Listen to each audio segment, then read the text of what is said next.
Hello, everyone. Sodawada, welcome to the third Plurilingual Lab speaker series this fall. I'm your host, Aisha Barise. I'm a PhD student in Educational Studies and Language Acquisition at McGill University. I would like to begin with my sincerest gratitude and appreciation to the Center of the Study of Learning and Performance for kindly sponsoring this event, this speaker series, and the Belonging, Identity, Language, and Diversity Research Group and McGill's Faculty Education for supporting this event. To begin, I would like to acknowledge the diverse Indigenous people whose presence mark the territory of Turtle Island, also known as Canada, where people of the world now gather. It is important to recognize and acknowledge the detrimental effects that settler colonialism has had on Indigenous peoples to this day, and how we can commit to support the Indigenous people of Turtle Island. I live in Chachage, also known as Montreal, which is historically known as a gathering place of the people, including Haudenosaunee Anishinaabeg's Nation. I would like to invite you to acknowledge the lands of the Indigenous peoples where you are today. And if you can include that in the chat, I would also like to invite you to think about the commitments to respect, support, and advancement of the traditions, languages, and cultures of Indigenous peoples around the world, and the actions that we can take as a part of reconciliation efforts. So to begin, this speaker series is a panel presentation of the book launch, Critical Action Research, Challenging Neoliberal Language and Literacies Education. In this panel presentation, the co-editors and the chapter contributors will discuss their work. It is my great pleasure to introduce our speaker panelists today. So to begin with the three co-editors, Dr. Antoinette Gagné, professor at the University of Toronto. And second, Dr. Amir Kalan, an assistant professor in the Department of Integrated Studies and Education at McGill University. And Dr. Shreemali Herath, an assistant professor attached to the Faculty of Education at University of Manitoba. And the chapter contributors, Dr. Marlon Valencia, an assistant professor in the Department of English at Glendon College, York University in Canada. Dr. Hijin Kim, an assistant professor in the Department of Languages, Literacies, and Linguistics in York University. Dr. John Mikogi is a lead instructor in the International Foundation Program at University of Toronto. And Dr. Monica Liu is a PhD candidate in Language and Literacy Education in the University of British Columbia. And Dr. Andrés Valencia, an assistant professor at the Escuela de Ciencias de la Lenguaje at the Universidad del Valle in Cali, Colombia. And Mama Niu is a PhD candidate in Language and Literacies and Education and Comparative International Development Education in University of Toronto's Ontario Institute for Studies in Education. So first off, before we get started. Sorry, Aisha, we just have one more presenter, Claudio Yaramillo, who is also a doctoral candidate at OISE at the University of Toronto. Pardon me, excuse me, I missed that name. Sorry about that, Claudia. And so before we get started, I would like to go over the Zoom etiquette. So please, during the talk, keep your video and sound off, and you can react, but such as clapping and thumbs up features. Note that the talk is being recorded and will be available in the Plurilingual Lab YouTube channel.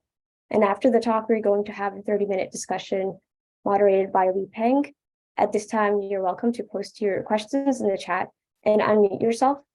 And you can ask questions by then. And that covers it. And I will hand over the floor to the panelists. You can go ahead and unmute yourselves now and turn your cameras off. All right. Hello, all. I'm so excited that you've been able to join us from so many different parts of the world, and also to see so many wonderful colleagues joining us from different parts of Canada as well. We have a plan for you that involves sharing initially a little bit about the book and the authors, then looking at the robust concepts that underpin the entire book. We'll have a few author mini presentations, which are quite informal, an interlude where we'll be able to respond to each other, make some connections, and then a few more mini presentations, another brief interlude, and some concluding comments.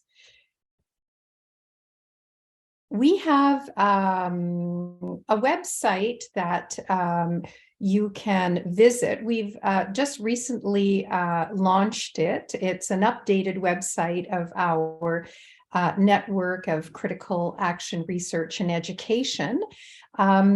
We've been a community since 2014, and the book we're sharing with you today is based on several of the projects that different community members have undertaken over the years.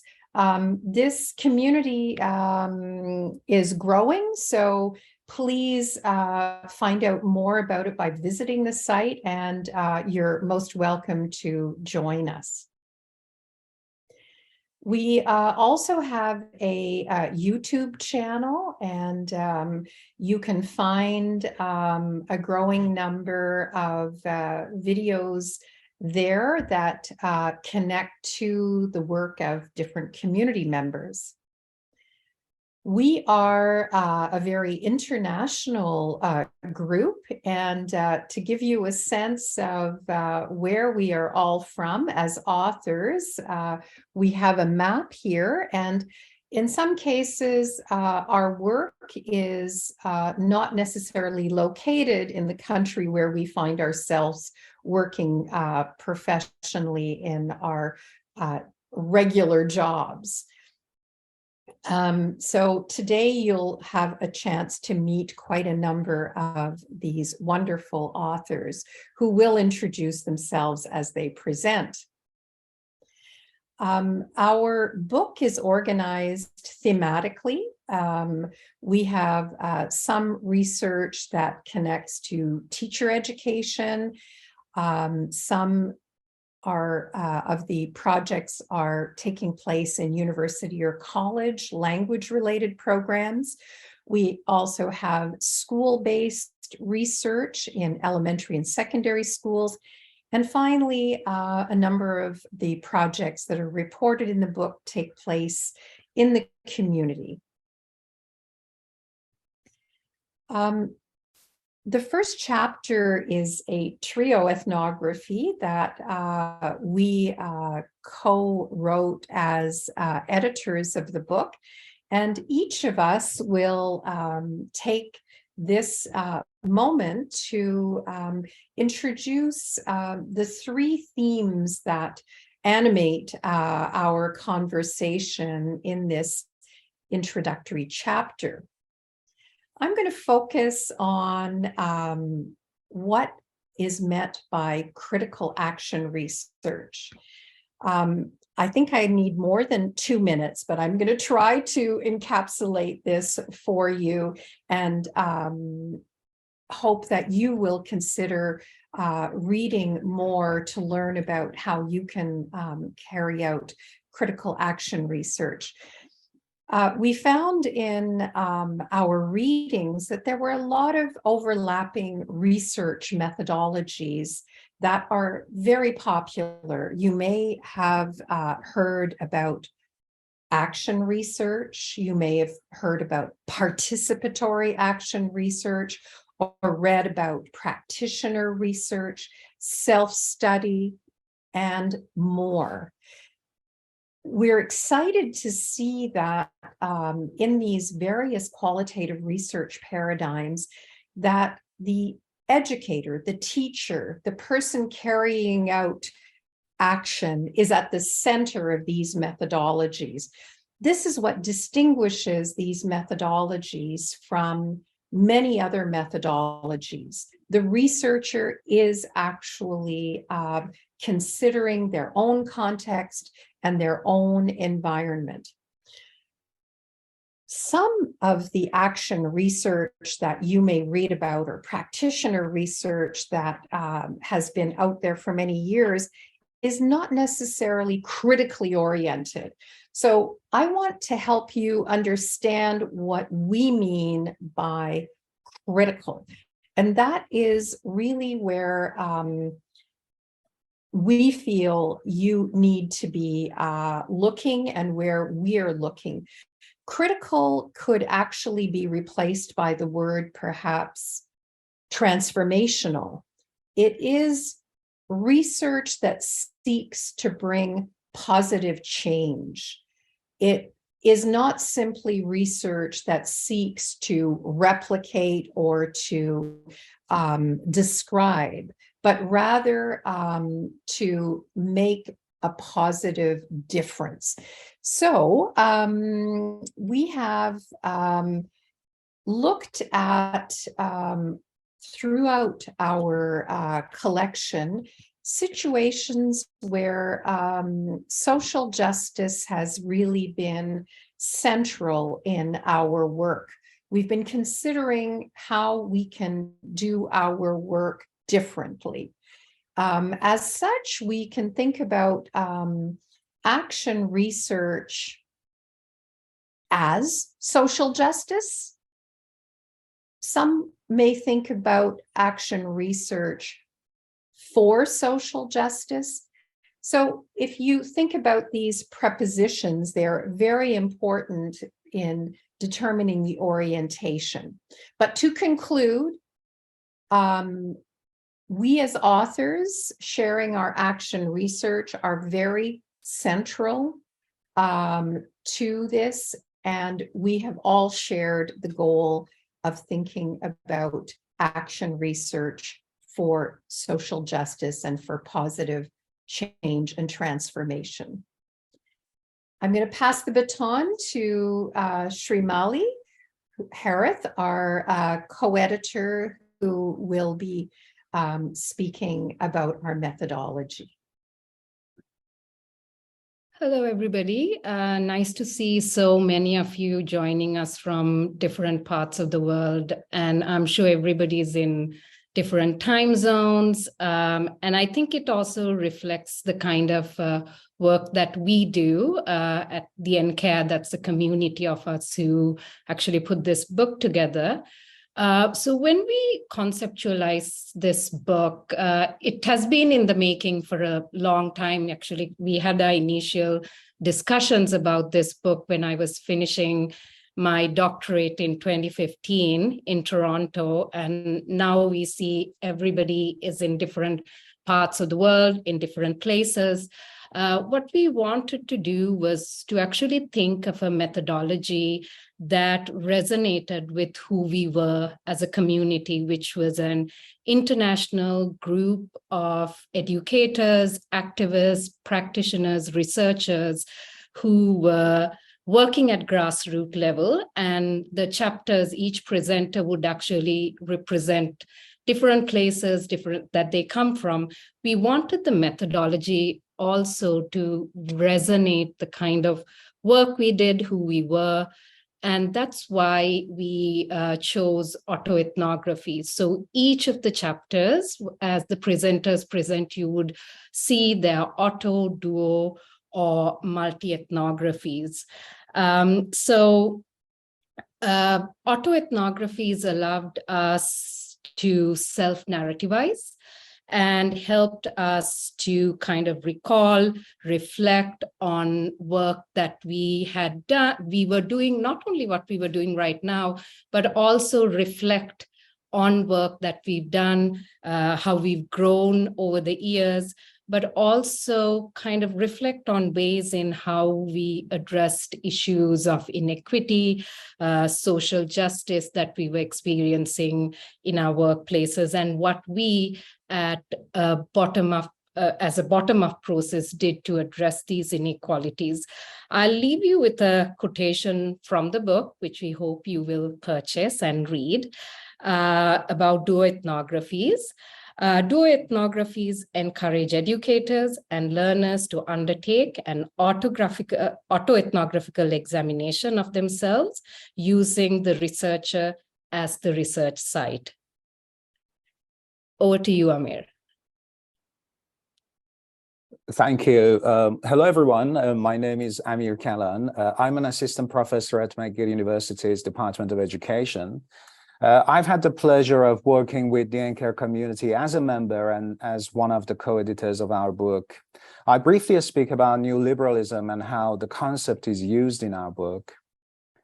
Most forms of action research are mobilized as a form of professional development that can help teachers improve the pedagogical practices.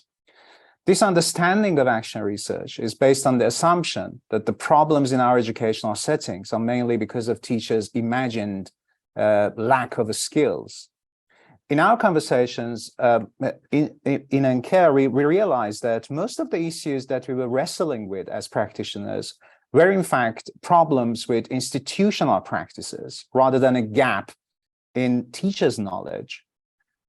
In the book, we identified the currently dominant institutional culture that undermines teachers' practice as neoliberalism. I invite you to read the book to see how we describe our understanding of neoliberalism and neoliberal education. Here, though, briefly, I list some neoliberal practices and policies that have impacted educational structures. So some of these policies include defunding public services, privatization of publicly funded institutions and industries, financialization of Western economies and devaluing production and manufacturing, establishing a form of new imperialism facilitated by international organizations such as the World Bank and the International Monetary Fund, launching military interventions in order to create and maintain a global neoliberal market, and destroying the environment as a result of profit-oriented energy policies and other industrial practices. So what are some of the direct implications of these measures for education and educational structures?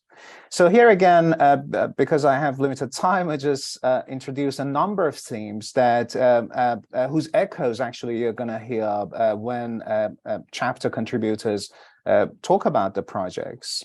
So some of these implications for education are cutting public school funding, commercialization of knowledge and education, corporatization of higher education, a new form of linguistic imperialism under the disguise of theories such as the global village and the end of history, eradication of native knowledges, philosophies, and pedagogies, and creating war zones and environmental damage, leading to actually physical destruction of educational settings and mass migration of students.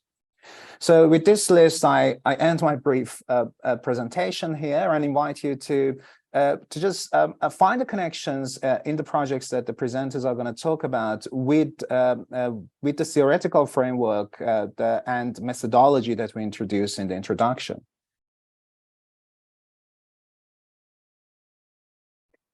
Over to you, Claudio. Thank you, Antoinette. Hello, everyone. Thanks for the Plurilingual Lab friends for having us today here. I'm going to talk about the chapter 2, which is called NCARE, a network of critical action researches in education, processes, and realizations. This is a chapter that we have written collaboratively with Antoinette Gagné and Yesid Ortega. And this is a multi-ethnography that basically approaches not only us, ourselves, from an intersectional lens, but also the entire NCARE community, which is made up of basically educators from all over the world and who have engaged in criticality in challenging this neoliberalization in education in diverse settings and circumstances. And so to build basically this chapter, we drew on our convergences and divergences that emerged from the enactment of action research and on our own experiences within the anchor community. Antoinette, as the convener, basically since the inception of the community, and Yesid as a permanent collaborator since then as well. And in my case, as part of this contribution, I'm a more recent member who landed in this group and had to, make sense of the idea that actual change is possible. And so, in terms of the chapter content, first, the chapter, as I said, is a multi-ethnography, and it's about the evolution of the anchor group. We describe the origins, the evolution of this international community of educators that, as Antoinette said, began in 2014, like 8 years ago and counting. And in the chapter, we also look at the evolution of those changes through time up to now. So this longevity becomes one of the main qualities that is at the core of this chapter. We also discuss in this chapter patterns of participation, our sense of cohesion in the group that actually pivots around the collaborative and individual action research initiatives that you will be listening to in the coming, interventions. That all of them challenge these ideas of neoliberalism that Amir has just bring into the discussion. I want to highlight basically the idea of cohesion as a quality of the community and collaboration as the binding component. This is basically enacted through several components, like the topics we bring to discussion in our monthly meetings, the individual endeavors and in their own, international settings of the members of the anchor group. And well, to finish, I like to add basically that the value of this chapter, looking at it with time perspective now, is that it gives a point of reference as to how the neoliberalization of education can be challenged through collectivism and by highlighting the voices and conversations that usually have no space in those settings. That's my intervention. Thank you. Thank you.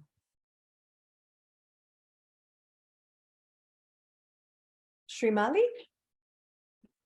Sorry, I got lost in the screen.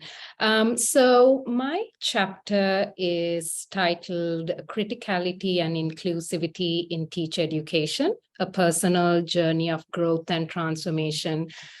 This is an autoethnography where I reflect on work that I had actually been doing for about 10 years. For the last 5 years, I was living and working in Sri Lanka. So in this chapter, I reflect on some of the work that I had done with teachers and my own students from the Postgraduate Institute for English at the Open University. So this was, before I talk about the contents of the chapter, this is an autoethnography where, for me, that was my first experience of writing an autoethnography. And I found it extremely challenging because autoethnography means you put yourself, the author, in the center stage. You become the voice, you're the data, you're analyzing yourself. In a way, you also make yourself very vulnerable. But as a thinking and a writing process, I found it to be extremely powerful. As a teacher educator, it helped me to look at myself very critically at what I did, the people I worked with, the context I worked in, which was a very competitive context of education, which was very competitive with high stakes examinations, where teachers were most often at gunpoint to produce results and teach. So in this chapter, what I do is I reflect on a range of different projects, assignments, projects, and also teachers that I worked with who actually worked with rural, very, very marginalized communities, and reflected on ways in which teacher education could be made much more equitable, accessible, and also ways of empowering teachers. Because I work in a university, but how do you actually empower these teachers so they could actually go and empower these learners without actually getting in trouble? So that's my chapter. It's a self-reflective process of my own practices. Thank you. Andres. Well, thank you very much. I want to thank you, Professor Dr. Angelica Galante, as well as the Plurilingual Lab partners, McGill University. I'm speaking from Cali, Colombia. This is traditionally known as the territory of the Calimas, Jamundíes, Viríes, and Gorrones. Basically, in this orthnography, what I intended to do was to reimagine English as a foreign language teacher education by discussing 3 pedagogical projects, 2 murals, and 1 iterative performance, which I carried out with my pre-service students teachers of the foreign languages program at Universidad del Valle, where I teach. This is part, of course, of a bigger political pedagogical project where I seek to challenge the written academic text as the highest form of cognitive achievement, being, in line with indigenous epistemologies where weaving, dancing, painting, it's also considered as some forms of writing and cognitive representations, high order thinking skills in that sense. Of course, trying to also address the linguistic bias or verbal centrism in communication, where we tend to think of communication as primarily a linguistic act, particularly a graphic or verbal act. And of course, this prescription where where our language learning activities, they are designed to mirror the linguistic tasks of standardized testing, like the TOEFL IBT. And of course, I try to, as some of my colleagues have mentioned, to position myself not as the possessor or conveyor of the episteme and techne in the languages classroom, but actually as one, learner with my students.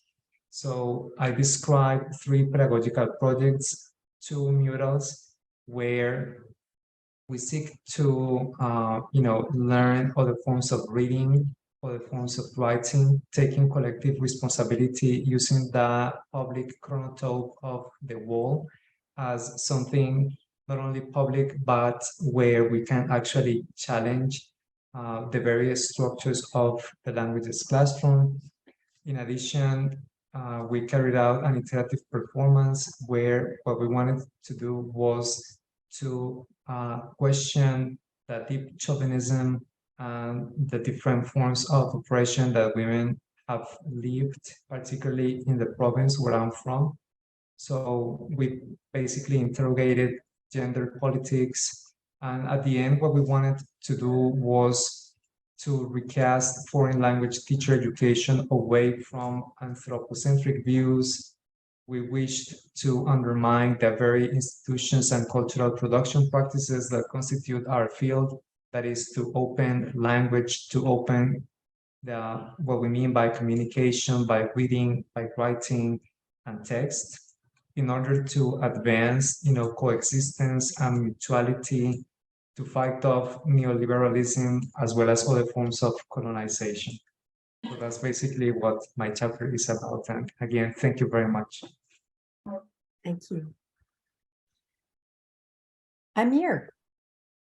Sure, yeah. The chapter that I co-authored with Dr. Michelle Berg from University of Toronto, Mississauga, is an ethnographic dialogue between me and Michelle as two of the instructors of a large credit-earning online course in a high-ranking Canadian university. Through this conversation, and yes, actually the chapter is written in dialogue format, we share how we, as practitioners, conducted a critical action research project in order to fight back against the constraints resulting from the online format of the course, which was an English grammar course, and our kind of strategies to deal with the large number of students, which in this course could be up to 1,000 students every semester, actually. So in our chapter, we discuss how profit-oriented neoliberal business models, which are currently adopted by higher education, appear to prioritize enrollment over pedagogical quality. In our chapter, we write about the actions we took to create an online critical pedagogy as an antithesis to sociocultural and sociopolitical alienation that the students experienced in our course. We conducted our research prior to the COVID-19 pandemic, yet our findings are still relevant today because online teaching has become more or less accepted as a legitimate form of education and as a result, a legitimate source of revenue. In our chapter, we discuss how our action research project help us reflect on some questions like the questions that I share with you. So how can teachers in online education, how can teachers make better sense of students' online identities? How can we identify and invite students' online communities into our everyday teaching and learning practices? What are some possible characteristics, some online community engaged learning? What should an online social justice pedagogy look like? With current online textual possibilities of multimodality, mixing and remixing, how should our assessment strategies change to reflect a reasonable understanding of digital textual practices? We felt that reflecting on these questions was necessary if we wanted our course to be something more than a course of more than a course which is really treated as a source of profit for the university. So I invite everyone to read the book and to read our chapter as well. Thank you. And now I'm going to invite the authors who will be presenting in the next group to turn on their camera so that we can see you. And I invite you to comment or make connections to some of the core concepts. So jump in if you would like to say something as part of this interlude.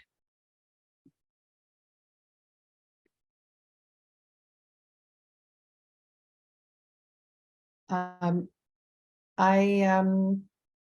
wonder if Hijin or John or Monica or Mama, you would like to begin?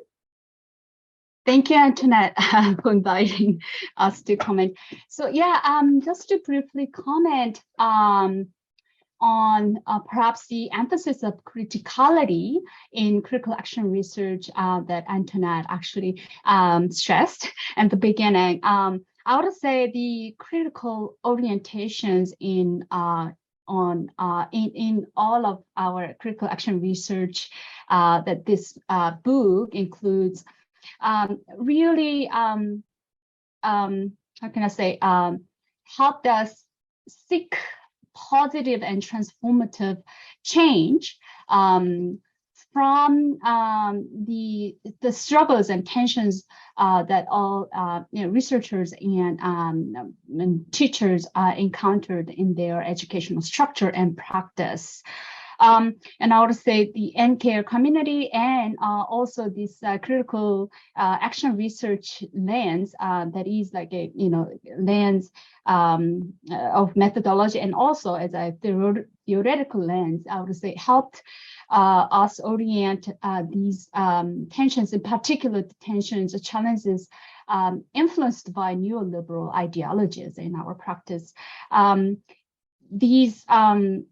We were able to reflect on and also actively and critically interrogate these tensions, and it became reason for our action and change.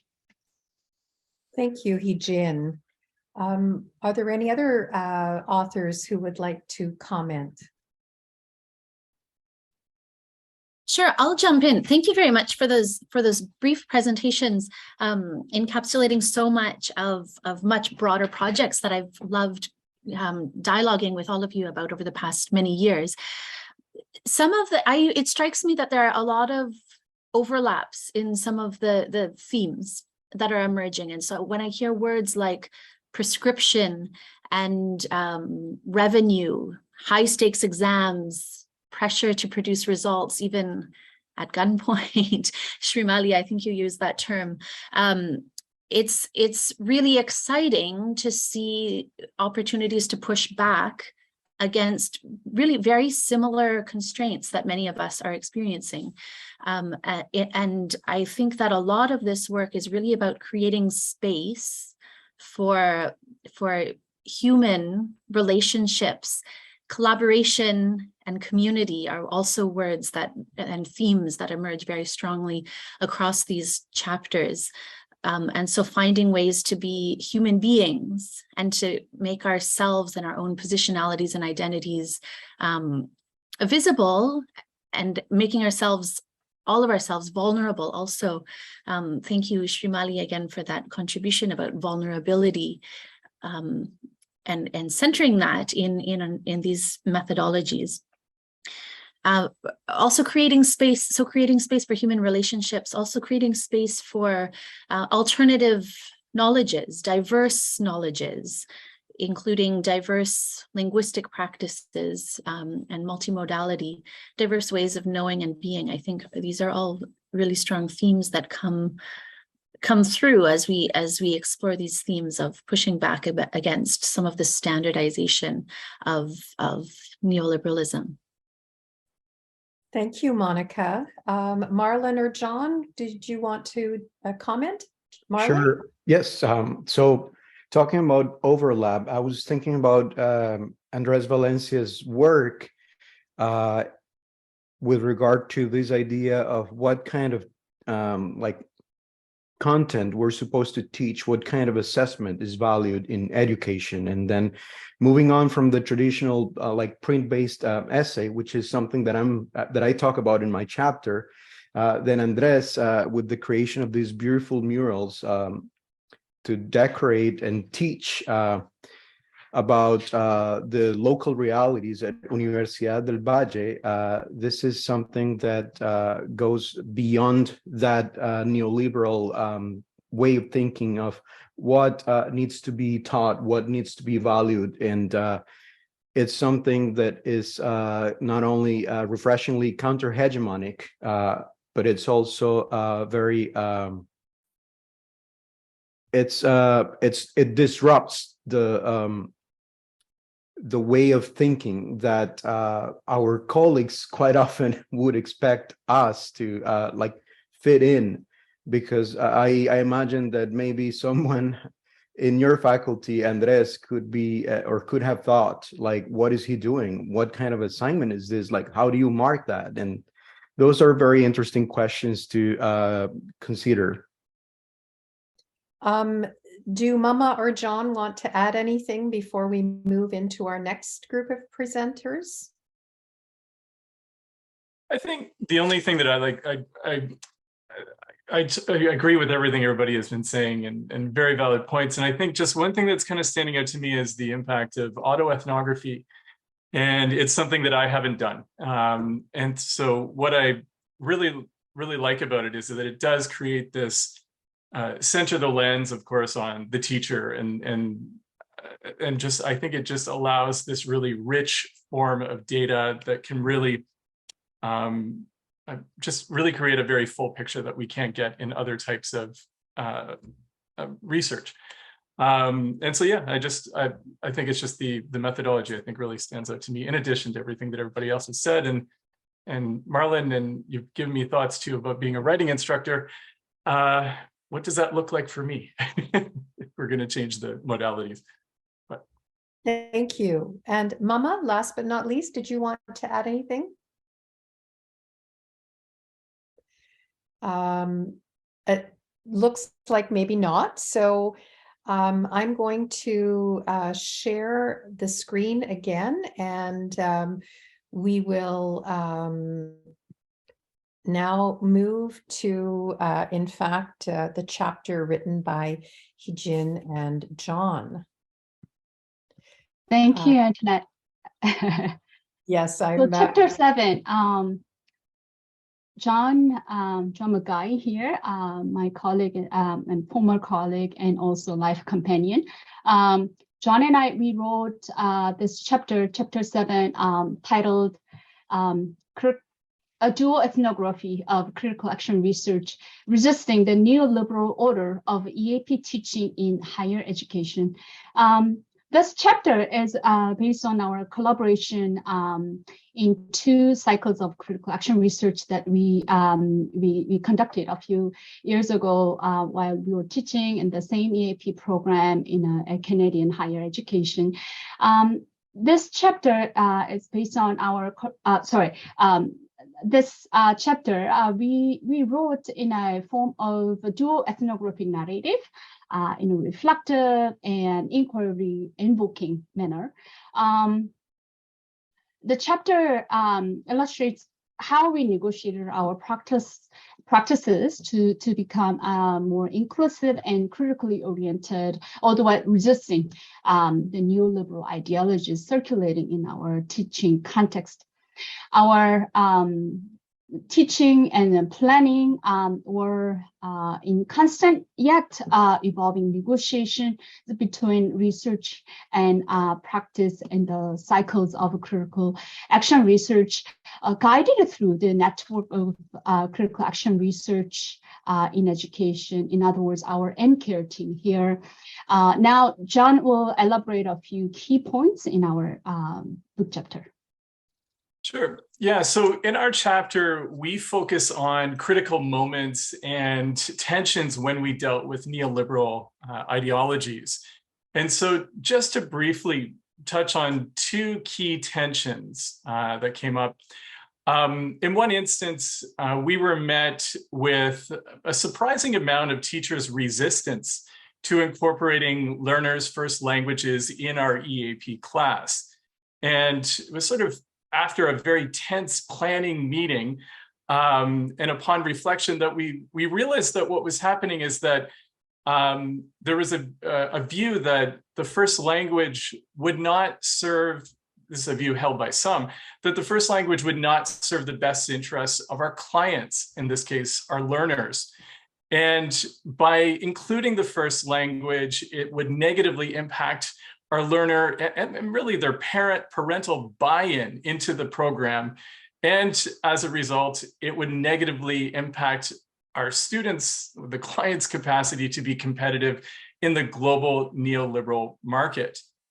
Now, another tension which arose was a tension that was influenced by neoliberalism and colonial discourses, which attempted to delegitimize the knowledge and research of racialized instructors. And this marginalization of the instructor and her intellectual capacity served to, well, at least initially, to limit collaboration and really the dissemination of the first stage of our action research project.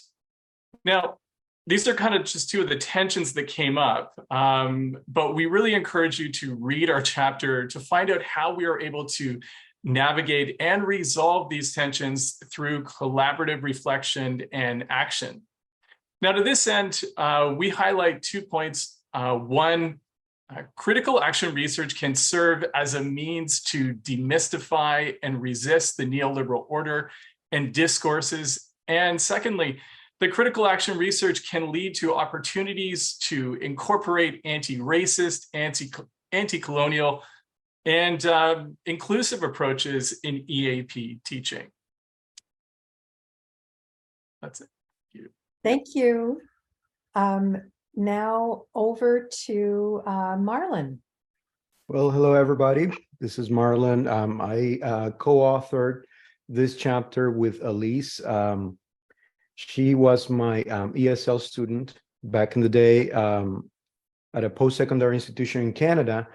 And I was teaching this course that was pretty much a gatekeeping course for international students that wanted to do an undergraduate degree at this institution. So if they got the score that they needed, they could go on to the certificate that they wanted to complete or their bachelor's. And then I was reflecting about how we see and how we treat international students. And just in recent weeks, the Toronto Star, a local newspaper, was pretty much putting it in these words that we see them as cash cows, post-secondary institutions. And in this vision, in this neoliberal vision of education, these ESL programs are gateways to education and access to those international students, right? So what kind of program is it? We call it English as a second language, and I've talked to recruiters about this, and they want to keep using that label, even though I don't like it. And I've said this many times, because that's what people know, and that's what they can easily sell. And then what it is English for academic purposes, right? And what does it focus on? It focuses a lot on the traditional print-based text. We could summarize it a lot in essay writing, right? And then when we went through the pandemic at the onset of COVID-19, we knew that we needed much more than writing essays. We needed to function online. We needed all of those digital literacies. So a couple of things that my students were struggling with were plagiarism when they were writing those essays. They couldn't find their own voice in English. That was tough, like being critical because of their backgrounds. Maybe their way of thinking was that they should never question the teacher or someone who has written a book. So I tried to infuse different elements of that would allow learners to focus on their identities, to look inwards, to look at writing as a creative process, digital literacies as well. And then Elise and I, through a conversation, we discussed how this looked like as an intervention and how she felt about it. And I remember like the first class that we had, at the beginning of the term, she's French and she speaks a wonderful English. And she told me, like, what can I do to get rid of this accent? I have a very heavy French accent. And then by the end of the term, she said to me, you know what? I want to keep it because it's part of me. It's who I am and I love it. So it's a very interesting reflection for both of us, learning from each other. And it was also great to write it together because, you know, usually we don't pick our ESL students to co-author a scholarly article. And it was great. And I invite you all to read it. Thank you. Now over to you, Monica.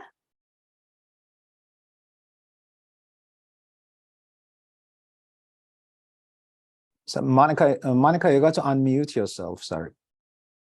Thank you. Greetings, everyone.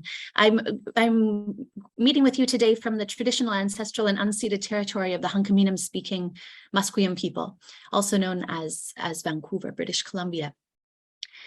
In this duo ethnography, in which Upendo Molel, who unfortunately can't be with us today, and I dialogically explore some of the tensions and contradictions of the community-based transformative education work that we've been doing at Cheche Community Library in Tanzania since 2015.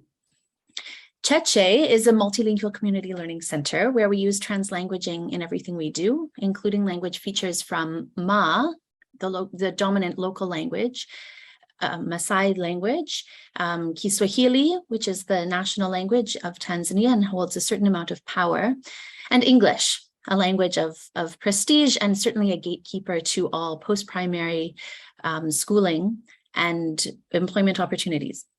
We seek to embrace learners' full linguistic, semiotic, cultural resources, and also to position learners as authors, as knowers, and knowledge producers. In this context, we seek to push back against neoliberal logic characterizing the education system in Tanzania and elsewhere, as we've been discussing, by cultivating creativity and criticality, by emphasizing collaboration over competition and individualism, and cultivating dispositions to intervene in texts and the world, and to imagine and enact more equitable alternatives. So we've been doing critical action research in this context over several years and have observed some striking transformations, including pertaining to literacy engagement, shifting power dynamics, identity negotiation, and also unsettling of some entrenched language ideologies and language hierarchies. And you can read about some of these transformations elsewhere in previous publications about our critical action research. But what we really wanted to do with this chapter is to engage with some of the gnawing contradictions that we experience in this work. So in this dual ethnography, we tried to pull back the veneer of tidiness that characterizes a lot of academic writing, and to engage with the messiness and contestations that I think are inherent in some of this community-based work that we do. Upendo and my collaboration has been the backbone of Cheche's work since we founded Cheche Community Library in 2015. And as you can read in our dual ethnography, we have very different positionalities, very different ways of articulating the visions and contributions of Cheche. I'm a white Canadian researcher and educator, currently a doctoral candidate at the University of British Columbia, and have spent most of my adult life in Tanzania, including the community where we do this work. Upendo was born and raised in this community in northern Tanzania, and has a very different relationship with the local community, of course, and is also an exceedingly passionate and innovative educator, very keen to push back against the neoliberal education system that she grew up with, and to offer a new generation alternative forms of education.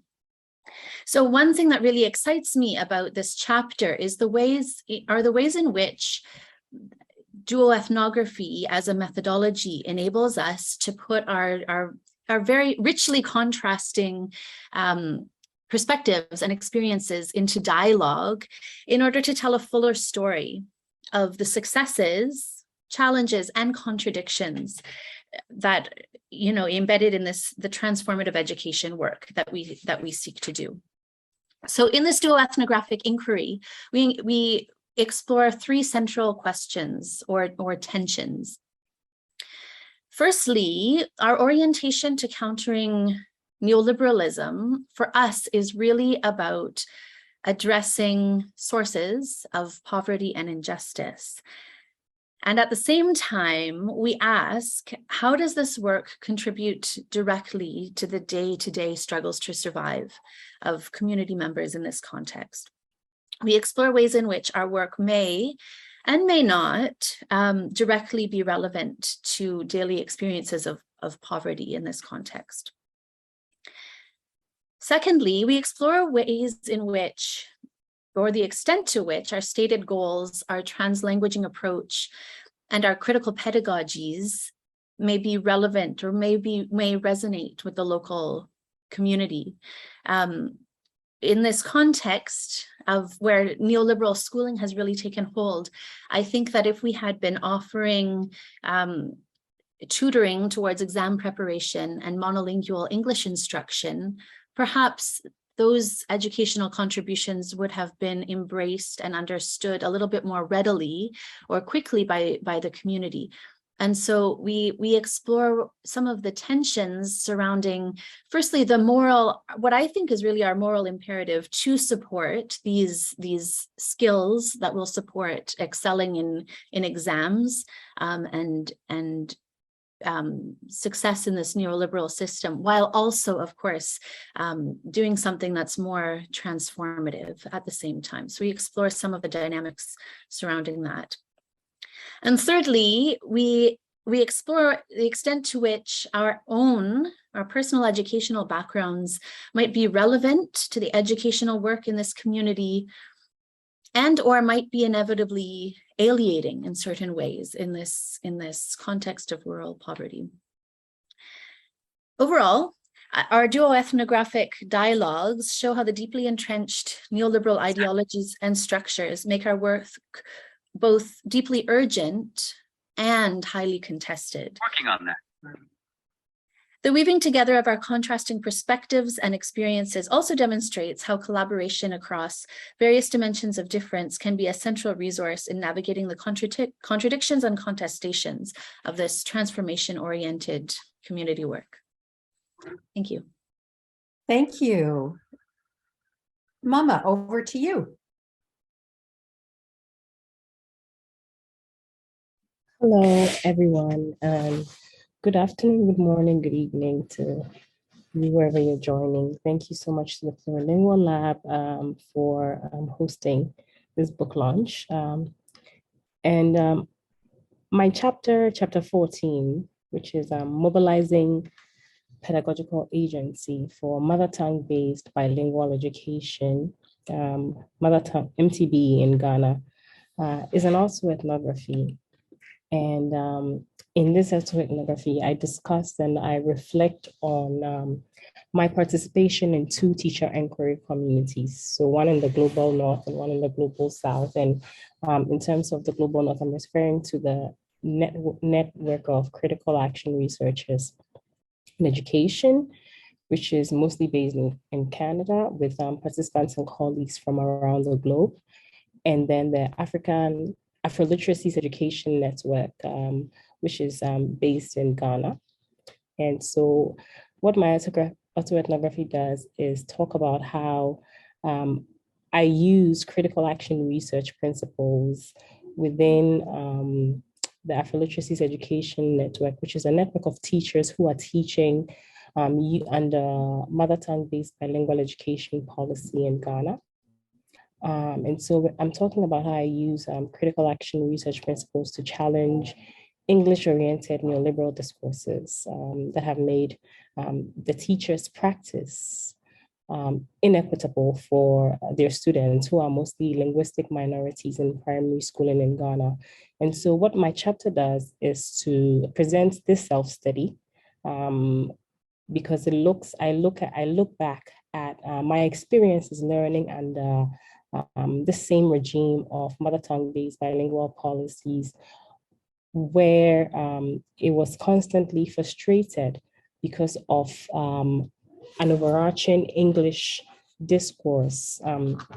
And so I did this self-study in collaboration with teachers in Ghana who were teaching Ga, the mother tongue Ga language in K-4 contexts. But they were faced with the same structural inequities, that persisted during the time that I was schooling and teaching in Ghana, in the language infrastructure that is necessary for teachers to teach in the local languages within a bilingual environment. And so when I talk about mobilizing pedagogical agency, essentially talking about the critical inventive stance that I took and that the teachers took to generate bilingual teaching and learning resources in the mother tongues that we're using to teach in this bilingual context. And talking about how we did this generation of teaching and learning materials in Ga in English to support their teaching of literacy in Ga as a pushback against the very capitalist publishing industry that seems as though it has been hijacked to serve only English language speakers because of its profitability.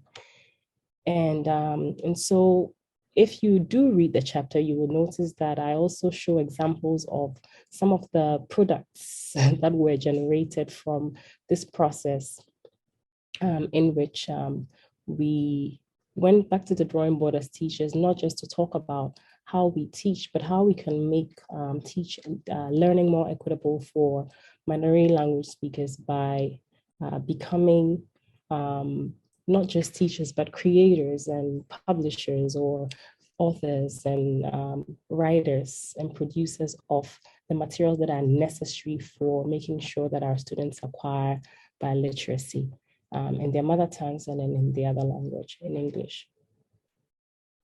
So I encourage you to read the chapter, and I hope that you enjoy it. Thank you.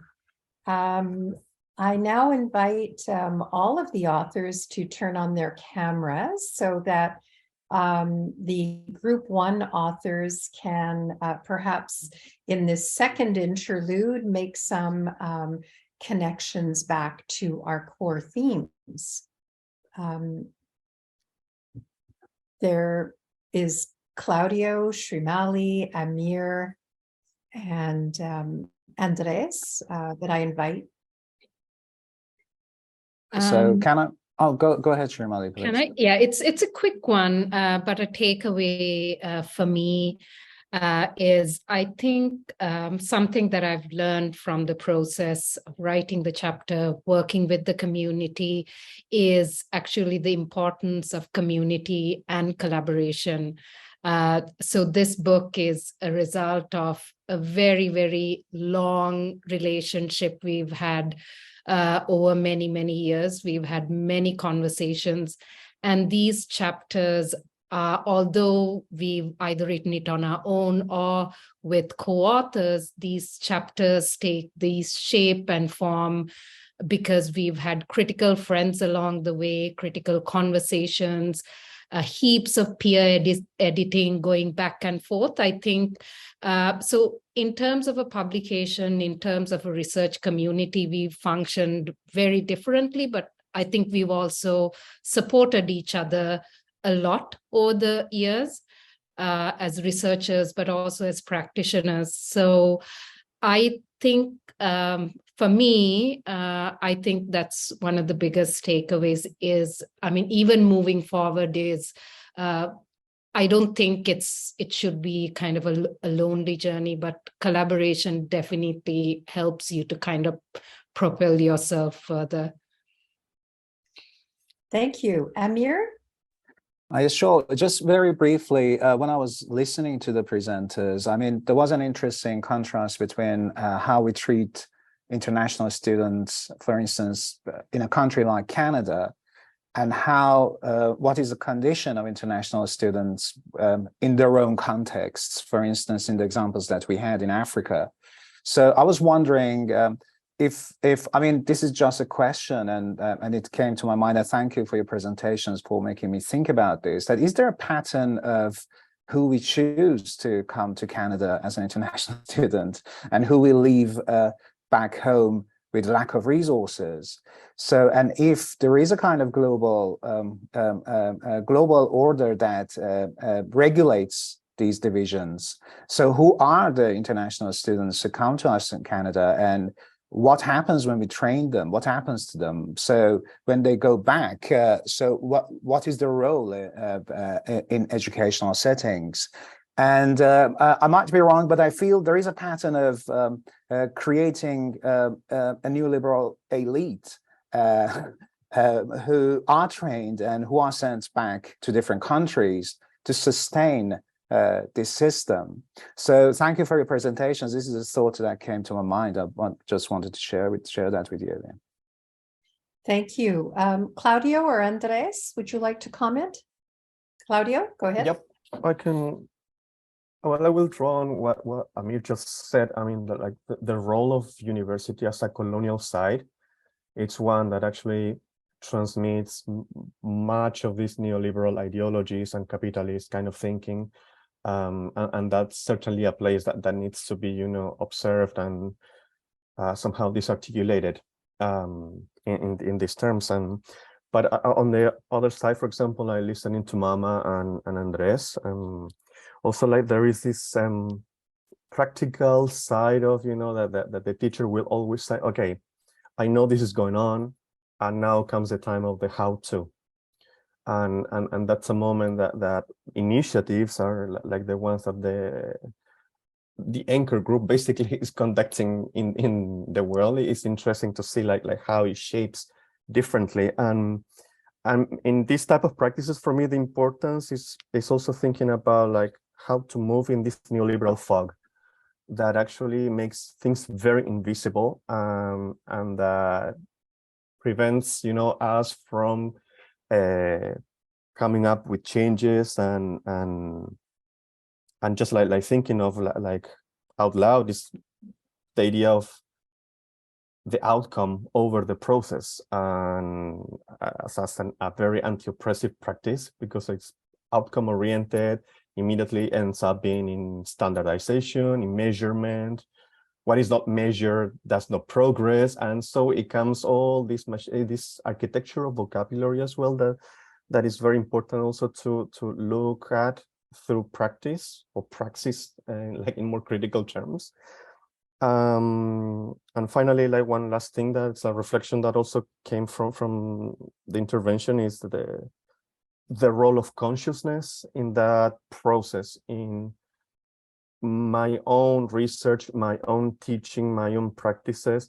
How are they actually promoting, sustaining, reproducing these neoliberal ideas? And in this an exercise that at least I try to keep constantly, you know, alive in personally in my own practice.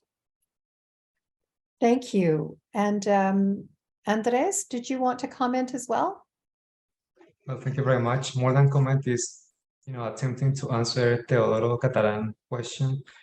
Well, basically what I've learned, you know, in my anti-oppressive, anti-discriminatory practices, anti-colonial practices, is that we have to stop, you know, being, you know, like in a hierarchical way. We have to stop relating in a hierarchical way, in a vertical way with our students. So, for example, in the iterative performance, where we challenge and we questioned and we problematized gender politics in Colombia, particularly in my province, I characterized, look, I didn't say disguise or dress up, I characterized a woman. So I, you know, embodied myself and I prepared myself to, you know, be part of women's struggles by dressing, by accompanying them in their fight. And this was, you know, as a heterosexual, even, you know, at some point displaying a hegemonic male identity, it was challenging for me. But then I realized how when you're able to position yourself, you know, in the shoes of, you know, that other, be it the similar other, the different other, you actually open an epistemic and ontological space where we can fight, you know, all those colonial legacies. And of course, language language education particularly is one of those institutions that carries, you know, a lot of these, let's say, legacies in everyday practices. So what I've, you know, been doing in my work is to question, you know, why do we, for example, believe that the academic essay is or should be, you know, the highest cognitive, you know, process in my course? Why should we, for example, limit the relationship with my students, with my sociocultural, sociopolitical context, you know, in certain ways? Why can't not we do something different to actually, you know, subvert and transform those hegemonic relationships? So it's a how can I say this? An ongoing, you know, process. It's not finished. It's what Claudio said, is more the process rather than the outcome, because in the process is where we, you know, collectively transform. It's not my transformation only, it's not my students' transformation, it's our, you know, in the plural. Thank you. Thank you. And I'm just going to close with a few comments in the final chapter. entitled Widening the Path to Challenge the Neoliberal Constriction of Language and Literacies Education. This was a multi-ethnography written by the three co-editors. The focus has really been on both our transformation during this journey of research and publication, but also really looking at the world around us. And we explore the many turns that we've experienced: the sociocultural turn, the critical turn, the ethnographic turn, and the emotional turn that really enriched our perspectives and our understandings of what research could be and how it could be transformative. I think collectively, we have experienced how these many turns has led us to an even sharper turn where we are embracing critical race theory as one more important way to push back against these very powerful neoliberal forces in our multiple different contexts. So we will leave you with this, and now we're open to hearing from you. I will stop sharing so that we can actually see each other. And I know that there are some questions that you have perhaps posted already, but we do have a facilitator who will help us with this process.